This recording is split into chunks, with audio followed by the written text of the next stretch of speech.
श्रीमान जी, स्क्रीन पर left hand side Rohit जी की है और राइट हैंड साइड पूजा जी की है। जब भी हम कंप्यूटर पे अगर मिलान करते हैं तो कंप्यूटर हमको गुण दे ही देता है, चाहे वो 2 गुण दे, 2.5 दे, 25 दे, 30 दे। लेकिन अगर कंप्यूटर गुण दे रहा है तो वो तरीका नहीं होता है शादी करने का। शादी करने के लिए होता है कि भाई हम सबसे पहले बृहस्पति दोनों जनों के देखें, हम चंद्रमा दोनों जगह के देखें कि भाई मन मिलेगा उनका एक दूसरे से, तो चंद्रमा देखिए। जनरल गुड के लिए हमें जुपिटर तो सही होना ही चाहिए। तो सबसे पहले ये समझिए कि रोहित जी का जो नक्षत्र है वो स्वाति है, तो ये बहुत अच्छा नक्षत्र होता है। अब यहाँ देखिए कि जो हमको खास प्रॉब्लम आ रही है रोहित भैया के पास में, इनका यहाँ पर 12 लिखा हुआ है, तो लग्न इनका मीन बना और इनके जो गुरु है जाकर 8वें घर में बैठे हैं और यहाँ पर इन्होंने क्या गुरु चांडाल लगा दिया है।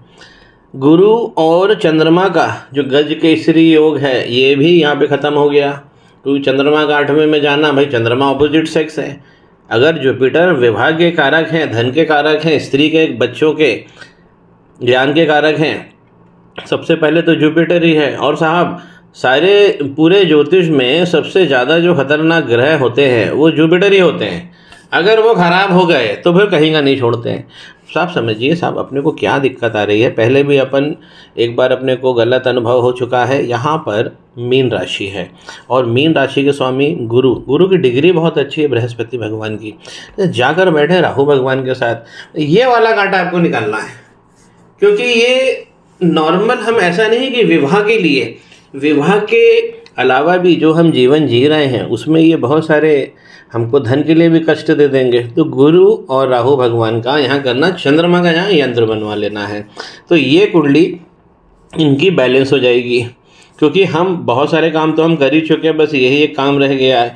और जब भी हमारे लग्न का स्वामी जो लग्नेश है, अगर वो 8वें में गया, 6ठे में गया, 8वें में गया या 12वें में गया, तो भाई हमें इसे मैनेज करना पड़ता है। और इन त्रिक, इसे हम त्रिक घर कहते हैं, 6, 8, 12, उसमें भी जो 8वां घर है ये ज़्यादा खतरनाक होता है, क्योंकि ये मारक ग्रह होता है, घर होता है। और यहाँ पर एक चीज़ और समझिए कि यहाँ 7 लिखा है, तो 7 का मतलब क्या हुआ, तुला राशि। इसके स्वामी बने शुक्र, जाकर कहाँ बैठे हुए हैं, तो देखिए 8वें का स्वामी 6ठे में बैठा, रिवर्स राजयोग बन गया ये। तो जब आप 8वें घर को बैलेंस करेंगे, देखिए कोई भी अगर 6, 8, 12 के बीच में एक्सचेंज हो जाए, तो यहाँ पर देखिए शुक्र भगवान का एक्सचेंज अच्छा हो रहा है। यहाँ पे शुक्र भगवान का घर है, ये 7 लिखा हुआ है नीचे, और इसके शुक्र बने जाकर 6ठे में बैठे, तो ये रिवर्स हो गया, तो ये उल्टा धन दे जाता है। तो 6, 8, 12 के स्वामी एक दूसरे में आ जाते हैं, तो ये हमें, तो आपके इनके शुक्र जो हैं, कभी जब गुरु कमज़ोर हो जाते हैं तो हम शुक्र के ऊपर डिपेंड करते हैं, हम शुक्र को मजबूत करके चलते हैं। तो शुक्र इनको रिवर्स राजयोग दे देंगे, गुरु को अच्छे करने की देर है, और चंद्रमा का यंत्र बनवा लीजिए। बाकी यहाँ पर 6 लिखा हुआ है और इसके स्वामी बने, ये घर है। पहले तो हम गुरु के हिसाब से हमने देख लिया, अब अगर घर के हिसाब से विवाह को देखते, 6 लिखा कन्या राशि, और इसके स्वामी बने हैं, अपने ही घर में बैठे हैं, तो विवाह इनका बहुत अच्छा लिखा है। अगर मरकरी शादी के कार्ड हैं तो माँ की सहयोग से इस बच्चे का पुनर्विवाह हो जाएगा। तो ये हमको मेंटेन करना है, हमको यही वाला घर खास सही करना है। और यहाँ पे नवांश में देखिए कि यहाँ पर केतु भगवान जो है, मरकरी और चंद्रमा, चंद्रमा यहाँ पे दोबारा पकड़ लिए गए, तो इसीलिए क्या हो रहा है कि यहाँ भी गड़बड़ हो रहा है चंद्रमा, और यहाँ भी, इसीलिए यंत्र बनाना जरूरी है। तो चंद्रमा का यंत्र बनेगा तो बुध का भी आप यंत्र बनवा लीजिए। गुरु राहु का पूरा आपको काम करना पड़ेगा। लग्नेश है साहब, इसमें रिस्क मत लीजिए, एक बार अपने को खराब अनुभव हो चुका है। पूजा जी का समझिए, पूजा जी के कुंडली में ज़्यादा दिक्कत है। अब सबसे पहले तो यहाँ समझिए, यहाँ 6 लिखा है, यानी कि कन्या लग्न बना और सूर्य और राहु दोनों साथ में आ गए, ग्रहण दोष है, तो इनका तो जन्म ही ग्रहण काल में हो गया है। ये इनकी दिक्कत है। शनि केतु ये कभी सुख का भाव नहीं देते हैं, इनको भी 1.25 लाख करके कराना पड़ता है। एक बार कॉन्फ्रेंस में मेरे से पूछा गया था कि शनि केतु बैठे हैं, उनका क्या, अरे शनि केतु भगवान कहीं भी बैठे हों, कहीं भी कुंडली में बैठे हैं, ये भाव नष्ट कर देते हैं। विवाह वगैरह का भाव, संतान का भाव, धन का भाव, बहुत सारा संघर्ष देते हैं। और 7वें भाव में बैठे हैं सूर्य और माफ़ कीजिए शनि और केतु। शनि केतु से ज़्यादा खतरनाक शनि राहु भगवान होते हैं। यहाँ पे शापित दोष लगा, ऊपर ग्रहण लगा, दोनों आमने सामने। इनके जुपिटर यहाँ बहुत अच्छे आ रहे हैं, घर में सारा सुख मिलेगा इनको, लेकिन ये दोनों पे काम करना पड़ेगा। ये तो मैं आपसे फ़ोन पे बात करूँगा ही करूँगा। और इस बच्ची के साथ में क्या है कि आर्द्रा नक्षत्र में इसका जन्म हुआ है। तो जब भी आर्द्रा नक्षत्र में इसका जन्म होगा तो यहाँ पर मंगल भगवान बहुत क्रांतिकारी हो जाते हैं। देखिए मंगल भगवान अपनी ही माफ़ कीजिए लाभ में बैठे हैं और 4 नंबर लेकर बैठे हैं। कर्क राशि यहाँ नीच के हो गए मंगल।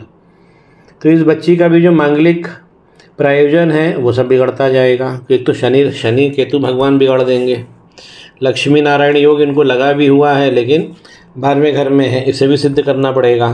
तो इनके क्या हो रहा है कि चंद्रमा बहुत अच्छे बन रहे हैं, इनके जुपिटर बहुत अच्छे बन रहे हैं, लेकिन चंद्रमा नवांश में जब जीवन आगे बढ़ेगा तो यहाँ पर फिर मंगल आ जा रहे हैं। पहले तो इनके मंगल का काम कराना है, ये मंगल नीच का है, और फिर उसके बाद यहाँ मांगलिक दोष बन गया है। लेकिन सबसे बड़ा जो कारक है शनि केतु, इसको हमें सेट करना है। जो ग्रहण वाला इसमें खेल हो गया है, 1 और 7 एक्सिस बहुत खतरनाक है। तो इस बच्ची के जुपिटर, दोनों जनों की जुपिटर की दशा चल रही है, तो इस बच्ची के जुपिटर तो बहुत अच्छे आ जाते हैं। तो और यहाँ पर भी देखिए नवांश में इस भाव में भी विवाह वगैरह सब करा देते हैं, थोड़ा संन्यास का भाव देते हैं। तो अगर हम रोहित के गुरु को देखें और इस पूजा के गुरु को देखें तो बैलेंस हो जाएंगे, क्योंकि पूजा के गुरु बहुत अच्छे हैं। उनके जो मंगल का काम है वो हो गया है, मंगल का काम यहाँ भी होगा। शनि केतु सूर्य राहु, इस पर हम बात करेंगे, क्योंकि इस बच्ची को विवाह का जो योग है वो यहाँ पे नष्ट हो गया। और ये बच्ची क्रांतिकारी बच्ची है बहुत, क्योंकि आर्द्रा नक्षत्र है और जो मंगल है वो भी नीच के बैठे हुए हैं। जो शादी का कार्ड है बुध, वो इनके 12 नंबर में जाकर बैठ गए हैं। तो और इनके जो बुध है वो कमज़ोर आ रहे हैं डिग्री वाइज। तो बुध का भी, इसीलिए इनको भी एक बुध का यंत्र आप कर सकते हैं। उसके बाद ये विवाह हो जाने दीजिए, बिल्कुल स्टेबल होगा। जब विवाह हो जाएगा तो बृहस्पति भगवान की पूजन जो है ये बच्चा सुबह उठ के करता रहेगा, वो भी मैं आपको लिख दूंगा। तो विवाह से घबराना नहीं है, विवाह हो जाएगा और आराम से होगा और चलेगा। बस ये है कि जहाँ मैंने इंडिकेट किया है वो सब चीज़ों को हटा लेना है, क्योंकि इसमें बहुत सारे दुर्योग हो गए। शनि केतु ये पर्टिकुलरली पूजा का, और सूर्य राहु, और इसके मंगल, तो ऐसे 5 ग्रह मेन इनके फंस जाते हैं। आगे मैं फ़ोन पे बात करता हूँ।